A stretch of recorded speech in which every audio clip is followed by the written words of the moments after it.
Eh salut! Tu te sens seul quand tu joues à Diablo 4? Allez viens, je vais te montrer un build où t'auras plein de copains. Comme vous le voyez, on est sur le nécromancien où on va maximiser le nombre de pets qu'on a pour maximiser leurs dégâts et ils vont faire quasiment tout le travail. On va commencer par l'équipement, ensuite je vous montrerai les passifs que j'ai choisis ainsi que le livre des morts et enfin on va faire un petit run de donjon comme d'habitude. Alors déjà dans l'équipement, on voit que ici je suis full légendaire, donc la plupart sont des légendaires gravés, donc qui sont pas obligatoires. Déjà le premier sur mon arme, un gros boost de dégâts, tant que vos squelettes sont en vie, ils infligent des dégâts accrus jusqu'à une augmentation maximale de 58%, ça peut aller jusqu'à 60%, après 10 secondes, donc très gros boost de damage. Ensuite sur mon amulette, votre nombre maximum de guerriers squelettes est augmenté de 3. Là j'aurais préféré avoir le nombre de mages squelettes puisqu'ils vont faire plus de dégâts. Malheureusement je l'ai eu comme ça et puis j'ai décidé de la laisser. Donc 3 guerriers squelettes en plus, qui nous fait un total de 7. Ici on peut voir que l'aspect de ce légendaire c'est un aspect d'utilité. Ces aspects peuvent être mis sur des objets tels que les boucliers, les casques, les cuirasses, les bottes, les gants ou les amulettes. Et sur les amulettes ils verront une puissance augmentée de 50%. Donc on peut les mettre que sur ces slots là et je l'ai mis sur l'amulette pour que j'ai 3 soldats au lieu de 2. En plus de ça, on a le même mais pour les mages squelettes que j'ai mis sur mes gants où j'ai 2 mages squelettes en plus, donc 5 au lieu de 3, si je ne dis pas de bêtises, c'est ça. Ici 7, ici 5. Sur mon torse, les compétences de base confèrent 25% de réduction de dégâts pendant 8 secondes, un peu de tankiness ça fait jamais de mal. Le fait de blesser une cible adverse élite octroie une barrière. Cette barrière se pose aussi sur les sbires, donc j'imagine que les sbires prennent aussi les effets des légendaires.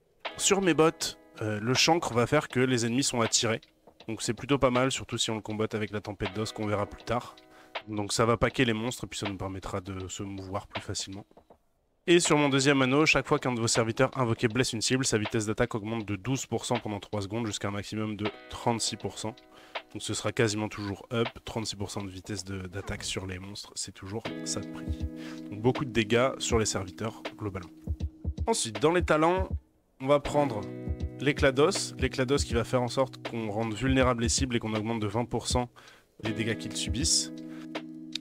Ensuite, sur mon clic droit, j'ai chancre qui va, comme je vous le disais tout à l'heure, grouper les monstres ensemble. Parce que chancre va laisser une petite zone au sol qui va augmenter les dégâts des serviteurs. Ensuite, on a maîtrise des guerriers squelettes, 3 points dedans, ça va augmenter les dégâts et les points de vie de nos squelettes de 45%, nos guerriers squelettes. J'ai pris un point dans Moisson Sinistre et un point dans Vol de Mort pour pouvoir accéder aux malédictions. Donc ici, consommer un cadavre vous confère 3 points d'essence, et après avoir consommé un cadavre, vous infligez 4% de dégâts supplémentaires pendant 4 secondes. Ensuite, j'ai pris la malédiction Décrépitude, qui va ralentir les adversaires et les faire infliger moins de dégâts. En plus de ça, les cibles affligées par Décrépitude ont 10% de chance d'être étourdies pendant 2 secondes lorsqu'elles sont touchées. Et les cibles vont mourir une fois qu'on les touche alors qu'elles ont 10% de PV. En plus de ça, maîtrise des mages squelettes, 45% de points de vie et de dégâts sur les mages squelettes. Comme les mages squelettes font des dégâts d'ombre, pour aller jusqu'à la ligne des ultis, j'ai pris poursuite de faucheuse, juste un point pour pouvoir passer sur obscurité. Lorsque vos compétences de ténèbres infligent des dégâts à des cibles, celles-ci subissent 6% de dégâts d'ombre supplémentaires de votre part et de celle de vos serviteurs, jusqu'à 3 fois. Donc ça fait beaucoup de dégâts en plus. Et enfin, terreur, vos compétences de ténèbres infligent 6% de dégâts supplémentaires aux cibles ralenties et 6% de dégâts supplémentaires aux cibles étourdies ou immobilisées. C'est pour ça qu'on va chercher du stun et du slow. Enfin, en ulti, j'ai pris tempête d'os qui va faire que mon golem et moi ayons une tempête d'os autour de nous qui va faire des dégâts en plus. Et ensuite, 2 points dans ces passifs. Vous pouvez aussi prendre 2 points dans ces passifs là. Personnellement, j'ai préféré aller ici. Après avoir passé au moins 4 secondes en bonne santé, vous verrez qu'on est tellement tanky qu'on est quasiment toujours en bonne santé. Votre vitesse d'attaque et celle de vos serviteurs est augmentée de 4%. Et vos serviteurs infligent 10% de dégâts supplémentaires tant que vous êtes près d'eux. Dans le livre des morts, j'ai pris les guerriers squelettes faucheurs avec la première amélioration. Les attaques de faucheurs contre les cibles immobilisées, ralenties, étourdies ou vulnérables réduisent le temps de recharge de leur prochaine attaque puissante de 2 secondes. C'est donc un gros boost de leurs dégâts. Les mages squelettes ombre avec les chances d'étourdir, 10% de chance d'étourdir les adversaires pendant 2 secondes, une fois toutes les 5 secondes. Et le golem ici qui va nous générer des cadavres quand il prend des dégâts égaux à 20% de leur maximum de points de vie. Ils vont poser un cadavre. Ceci étant dit, on va aller faire un test run du donjon. Et vous verrez que c'est assez fun. Donc quand j'arrive sur un pack, généralement je fais clic droit pour mettre une zone au sol. Les monstres sont morts instantanément parce que c'était des petits loups. Ensuite je vais mettre mon clic gauche pour rendre vulnérables les cibles. Vous voyez qu'il y a pas mal de dégâts. Avec mon E, je vais dire à mon golem d'aller dans une zone définie et de provoquer tous les monstres qui sont autour. Ce qui fera que... Il aime bien se faire stun aussi là-dessus. Ce qui fera que les monstres seront forcés de l'attaquer. Avec mon A, de temps en temps, je vais invoquer un mage squelette qui va booster mes autres squelettes, qui va augmenter leurs dégâts. Et avec mon Z, de temps en temps, je vais ralentir les ennemis. Je le fais surtout quand c'est des élites. Et mon R, je le mets vraiment que quand il y a des gros élites aussi. Donc là, on va aller voir un élite. Auto-attaque, clic droit, je me fais fear. Et le temps que je me fasse fear, bah, le monstre est déjà mort.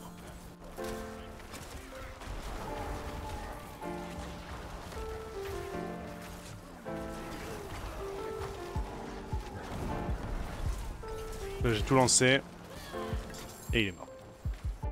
Donc c'est plutôt sympa, on n'a pas grand chose à faire. Donc on s'occupe juste de gérer les debuffs des mobs.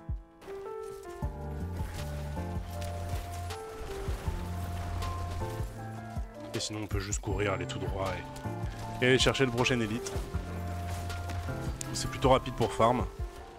C'est pas forcément le plus rapide mais c'est plutôt rapide.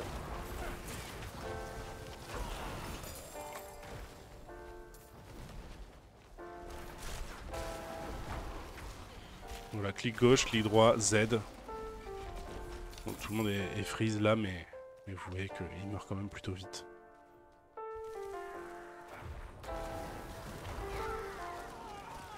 Et puis là, sur les phases de pop dad comme ça, avec des vagues, je peux juste attendre. Et ils vont tout faire tout seuls. Donc, relax. Et puis on attend quoi. Mais là, même s'il y a des élites qui pop, en vrai, je pense que même si je reste comme ça, ils vont faire le taf tout seuls.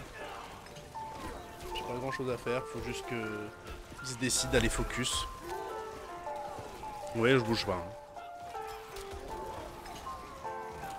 D'ailleurs, pour ça que c'est un peu lent, parce que j'aide pas mes squelettes à faire le taf. Puis voilà, on continue.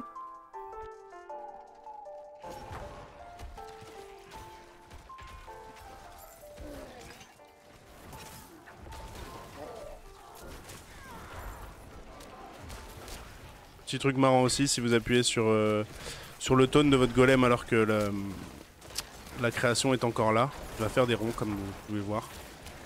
Tout sympa.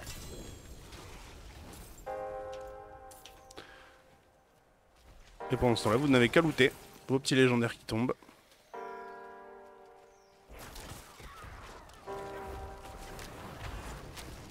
On avance. On cherche les assemblages.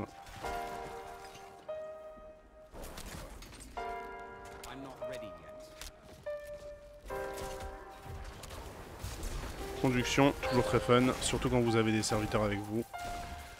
Parce que pendant que vous êtes en conduction en train de détruire les mobs, eux, bah, ils vont vous aider tout simplement. Voilà, ce fut bref.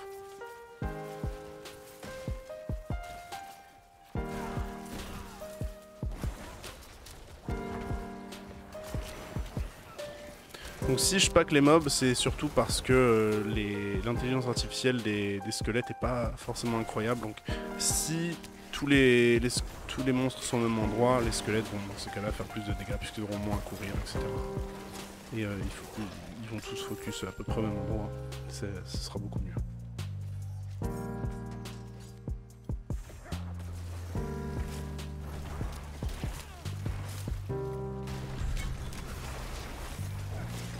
Voilà. Malheureusement, il n'y avait pas de boss dans ce donjon, du coup je vais vous mettre un petit footage où je tue le boucher avec ce build et avec mon ami Arteus. Il joue sur son druide, donc il fait pas énormément de dégâts, surtout en mono-cible, vous verrez qu'on va détruire le boucher.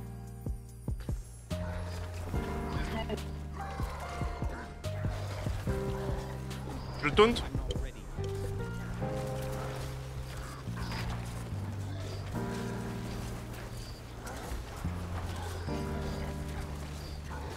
Ouais, de ouf. Heureusement que j'ai des pets, hein. Je te le dis, mec. Hein. Oh là! Il est pas content contre moi.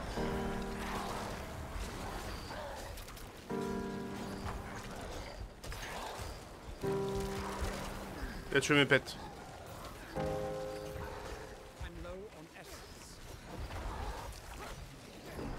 Taunt. Je sais pas si ça marche. C'est quand même bien plus facile à deux, hein. GG à nous. Voilà, j'espère que cette vidéo vous aura plu, qu'elle vous aura fait marrer. Les minions, c'est vraiment très sympa. On n'a pas grand chose à faire, et puis ils font tout le travail. Donc c'est plutôt cool. C'est le build que j'ai utilisé pour farmer un légendaire bien particulier. Je vous réserve la surprise, la prochaine vidéo sera là-dessus. C'est le build le plus cassé de la bêta actuellement. Ça consiste en se transformer en brune de sang et en faisant tout exploser sur son chemin. Donc on est immortel et ça clear super vite. Je vous réserve la surprise pour la prochaine vidéo. Un petit like, un petit subscribe, un petit commentaire pour me dire si vous avez apprécié. Et puis à bientôt. Allez, salut!